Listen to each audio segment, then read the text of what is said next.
In an age when words could shape wars, sway elections, and mold public opinion, one man dared to believe that journalism could also uphold truth. Henry Jarvis Raymond was not born into power or privilege, yet his voice would go on to shape one of the most influential newspapers in the world. A restless mind with a stutter in his childhood, Raymond grew into a relentless reformer, navigating the stormy waters of 19th century politics and media. His vision, clear, principled, and unflinching, set the foundation for the New York Times, a publication that would outlive empires and revolutions. This is the story of Henry J. Raymond, the man, the mission, and the enduring legacy he left behind.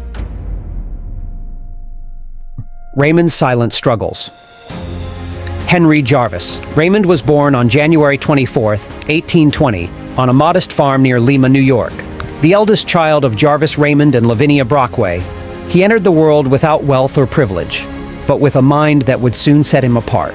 By the age of 3, Henry was already reading. By 5, he was telling stories. Yet, behind this early brilliance was a hidden struggle. From a young age, Henry battled a relentless stutter, a speech impediment that isolated him from his peers and made even simple conversations a source of dread. In school, though his mind raced with ideas, his voice often betrayed him. Teachers overlooked him. Classmates mocked him. The boy who could devour books with ease was often silenced by fear and shame when called upon to speak. This emotional exclusion cut deep. Henry learned early what it meant to be invisible, to be misunderstood. Every sentence he tried to speak felt like a war with his own body. So, instead of playing with toys like other children, he turned inward, into the world of ideas, of printed words, and most of all, of news. While others played games in the fields, Henry was listening, reading, absorbing everything he could from newspapers and pamphlets. News gathering fascinated him. Stories of politics, progress, and the pulse of the outside world stirred something in him. His stutter may have silenced his voice, but it sharpened his hunger to be heard. In the quiet corners of his childhood, he was already shaping a vision, a dream of telling the truth clearly, boldly, and without interruption. Outgrowing the stutter. Unlike many who manage stuttering through therapy or lifelong techniques, Raymond experienced something far more rare. His condition faded naturally with time. According to medical research, around 75% of children who stutter eventually outgrow it before the age of 10. This phenomenon is linked to neurological development, particularly in the brain's left hemisphere. Areas like Broca's region, which play a crucial role in speech production, undergo significant maturation as they grow. As the brain's neural pathways strengthen, the struggle for fluency often eases. In Raymond's case, this natural progression seemed to follow that very path. By the time he reached his preteen age, his speech had improved dramatically. He no longer feared speaking, no longer braced himself for mockery or interruption. And with that shift, his confidence grew. In fact, the transformation was so complete that many people who met Henry J. Raymond later in life never even knew he had once struggled to speak. The boy who had once trembled at the sound of his own voice became a man who would shape public discourse for generations to come. For Raymond, the silence of his early years gave way to a voice that would one day help build a media empire. With his voice under control and his mind as sharp as ever, Raymond turned to a new passion, journalism, and a dream he'd nurtured since his youth. Early aspirations with George Jones. As early as 1843, Henry Jarvis Raymond and his close friend George Jones shared a bold vision, one that stood in sharp contrast to the media landscape of their time. In an era when newspapers were often little more than weapons of partisan warfare, Raymond and Jones dreamed of something different, a publication grounded in facts, not fury. They wanted to inform, not inflame, to enlighten, not enrage. Their idea was radical for its time. While most papers shouted party lines and traded in political outrage, Raymond and Jones imagined a paper that would stand above the noise, offering accuracy, integrity, and balance. It was a noble ambition, but like so many young visionaries, they faced one unavoidable obstacle: money. Without capital, their dream remained just that, a dream. For nearly a decade, the idea remained in the shadows, held back by empty pockets and the harsh economics of print journalism. But Raymond was not a man to surrender to circumstance. He sharpened his skills, built his reputation, and waited for the right moment. And finally, on September 18, 1851, the wait ended. The first issue of the New York Daily Times rolled off the presses. What began as a quiet act of defiance against the chaos of partisan journalism would grow into one of the most respected newspapers in the world. The Times didn't screen headlines. fans. It earned trust, and that first issue was the spark. Their vision was no longer just a conversation between two friends. It was now ink on paper, and it was only the beginning. Yet, creating a newspaper was one thing. Keeping it alive in the volatile world of 1850s, American journalism was another entirely.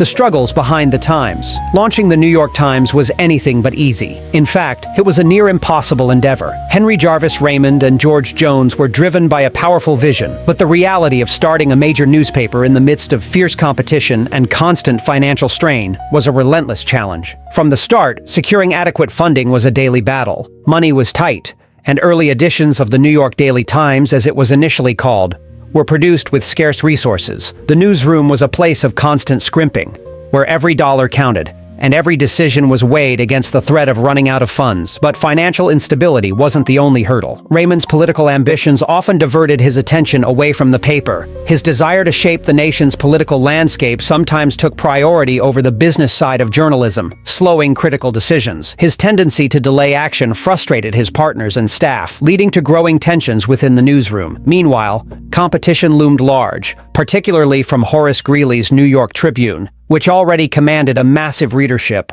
and was well established as a political powerhouse. For a time, it seemed Raymond's dithering and divided focus might doom the paper, but they were determined.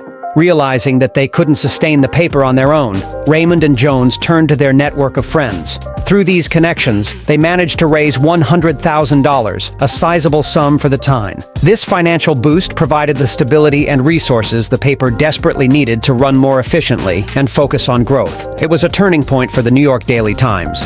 With renewed financial backing and a sharper focus, Raymond and his team could finally begin to build the paper into the powerhouse it would eventually become. Against all odds, the paper had survived its hardest days, and now it was ready to thrive.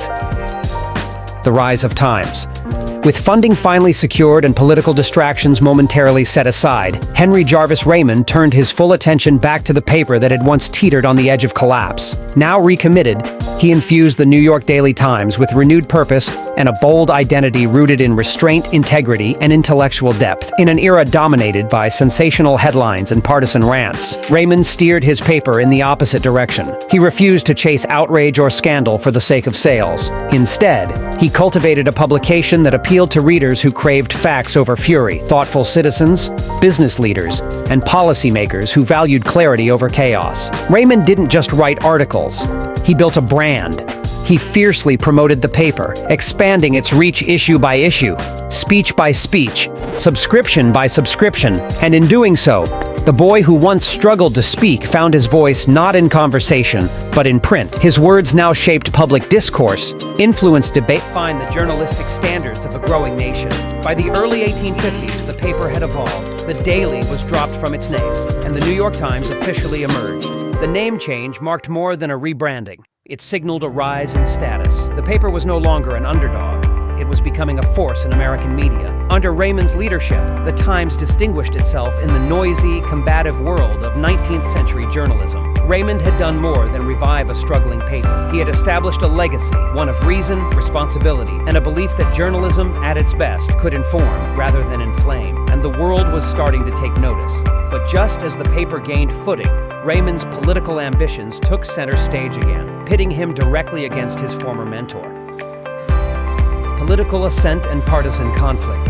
Henry Raymond's election as Lieutenant Governor of New York in 1854 was a personal triumph, but it triggered political chaos. To secure the nomination, Raymond had to edge out Horace Greeley, a major figure in journalism and politics. That decision wasn't just a routine political move. It caused deep fractures among influential allies. By accepting the nomination over Greeley, Raymond alienated key figures in his own political circle, including Greeley himself, powerful party boss Thurlow Weed, and Senator William H. Seward. These were not minor allies. They were central to the leadership of the Whig Party. The betrayal cut deep, and the relationships never fully recovered. The consequences were immediate and damaging. Internal tensions within the Whig Party, already simmering, boiled over. What had been a dominant political force began to collapse under the weight of infighting. So while Raymond's ascent marked the peak of his political career, it also played a role in tearing apart the fragile coalition that had sustained the Whigs for decades. Still, Raymond remained a formidable force in national politics. In 1856, he authored the first official platform of the newly formed Republican Party. a document that outlined its core beliefs and defined its identity. Raymond's political instincts were sharp, and his influence only grew. During President Abraham Lincoln's re-election campaign in 1864, Raymond played a vital role behind the scenes. He rallied support, crafted messaging, and helped secure Lincoln's victory in one of the most consequential elections in American history. But not all of Raymond's political choices earned praise. After being elected to Congress, he faced growing criticism for his moderate stance during the post-war period. While radical Republicans pushed for aggressive Reconstruction policies in the South, Raymond was seen as too cautious, too unwilling to challenge President Andrew Johnson's lenient approach. His refusal to support radical Reconstruction alienated many within his own party. As public sentiment shifted, so did his stand. In the end, Raymond lost his bid for renomination, a sharp fall for a man who had once helped build the very foundation of the Republican Party. Disillusioned with politics, Raymond returned to where he had always found clarity: his newspaper. Building a legacy, from Tweed to Titanic. Under Henry Jarvis Raymond's leadership, and even more so after his death, the New York Times began to embody the very ideas he had set in motion: journalistic integrity, rigor, and a steadfast commitment to truth. In 1871, the Times took on one of the most powerful and corrupt figures in New York politics, William Boss Tweed. At a time when many newspapers bowed to political pressure or accepted bribes, the Times refused to be silenced. Despite threats and intimidation, the paper published detailed exposés of Tweed's embezzlement and fraud. These investigations not only informed the public, but also led to Tweed's arrest and the collapse of his political machine. It was a defining moment, proof that the Times would hold power to account, no matter the cost. Decades later, under publisher Adolph Ochs, the paper evolved even further. He introduced the enduring motto, "All the news that's fit to print." These words weren't just branding, they were a mission. Ochs transformed the paper into a national institution, expanding its reach with Sunday editions, international reporting, and in-depth features. He prioritized accuracy, clarity, and seriousness, guiding principles that would come to define American journalism itself. When disaster struck, the Times was there. After the Titanic sank in 1912, the paper ran continuous updates, dispatches from survivors, and transatlantic cables, setting the standard for how the media should cover tragedy. And during both world wars, the Times didn't retreat from danger. Its correspondents reported from the front lines, often at great personal risk, so that readers could understand the stakes and scope of global conflict. With wars, scandals, and upheaval, the New York Times emerged as more than just a newspaper. It became a public trust, one committed to facts over fear, substance, and perspective. The legacy Raymond began with ink and integrity continued to shape journalism for generations to come. But greatness also brings scrutiny, and the Times faced its share of controversy in the modern era. Triumphs, and a digital future. In the 21st century, the New York Times confronted some of the most daunting crises in its long and storied history. Once regarded as the gold standard of journalism, the paper found its credibility shaken by two major scandals that tested its editorial integrity and the public's trust. The first was the controversial coverage leading up to the Iraq War. Relying on faulty intelligence and unvetted sources, the Times published stories suggesting that Saddam Hussein possessed weapons of mass destruction. These reports were later proven false, and the paper faced widespread criticism for amplifying misinformation that helped justify the war. In response, the Times issued a rare and deeply scrutinized editor's note, acknowledging its missteps. It was a humbling moment that underscored the consequences of lapses in journalistic judgment. Shortly afterward came the Jason Blair scandal, a painful chapter in the newsroom's history. Blair, a young reporter, had fabricated or plagiarized dozens of stories. His actions, and the management failures that enabled them, triggered a national conversation about editorial oversight, diversity, and accountability. Top editors resigned, and the paper faced a reckoning from within. And yet, from these crises, the New York Times emerged stronger. Guided by publisher A.G. Sulzberger in the